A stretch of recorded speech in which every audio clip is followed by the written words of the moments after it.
শুভেচ্ছা, নতুন আরেকটি আপডেট ভিডিওতে সবাইকে স্বাগতম।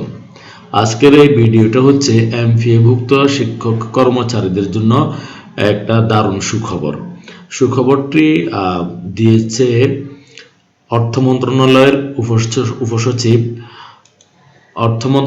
উপসচিব সৈয়দ আলী বিন হাসান।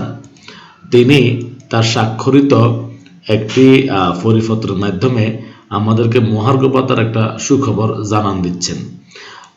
পরিপত্রটি এখন আমি আপনাদের সামনে পড়ে শোনাবো। পরিপত্রটির স্মারক নং এত এবং তারিখ হচ্ছে 11/12/2024 খ্রিস্টাব্দ।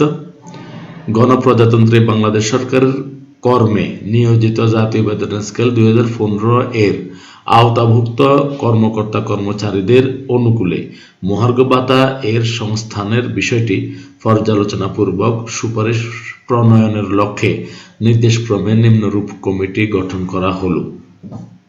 আচ্ছা, কমিটিতে কারা কারা আছেন সেটা দেখা যাচ্ছে। আহ্বায়ক আছে, মাননীয় আহ্বায়ক হচ্ছেন মাননীয় প্রধান উপদেষ্টার মুখ্য সচিব, আর বাকিরা এখানে আছেন সদস্য হিসাবে।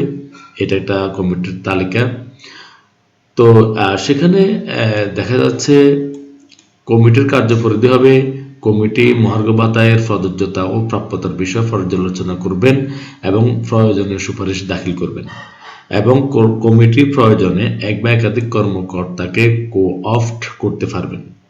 আর এটা হচ্ছে সৈয়দ আলী বিন হাসান উপসচিব এর স্বাক্ষরিত 11/12/2024 খ্রিস্টাব্দের। বিষয়টা হচ্ছে এটা আসলে কতটুকু সত্য সেটা দেখার বিষয়। এখানে সদা অবগতি ও প্রয়োজনীয় কার্যক্রম গ্রহণের জন্য প্রেরিত হলো, জ্যেষ্ঠতার ক্রমানুসারে নয়। আচ্ছা, এখানে কাদের কাদের কাছে পাঠাতে হবে সেটা আছে। তবে আমি আপনাদেরকে একটা জিনিস সহযোগিতা করতেছি। এখানে ওই যে সৈয়দ আলী বিন হাসানের ফোন নম্বর আছে এবং ওনার মোবাইল নম্বরটা আছে। আমি ওনার মোবাইল নম্বরটা আপনাদেরকে দেখাচ্ছি। এটা হচ্ছে সৈয়দ আলী বিন হাসানের মোবাইল নম্বর 01717465626। আপনারা এই নম্বরে যোগাযোগ করে বিষয়টা নিয়ে নিশ্চিত হতে পারবেন। আমি বিষয়টা নিয়ে এখনো আশাবাদী নয়, তবে দেখা যাক আসলে কি হয়। সেটা কিন্তু 2025 সালের মাঝামাঝিতে কিন্তু হওয়ার সম্ভাবনা। সবাই ভালো থাকবেন। আল্লাহ হাফিজ।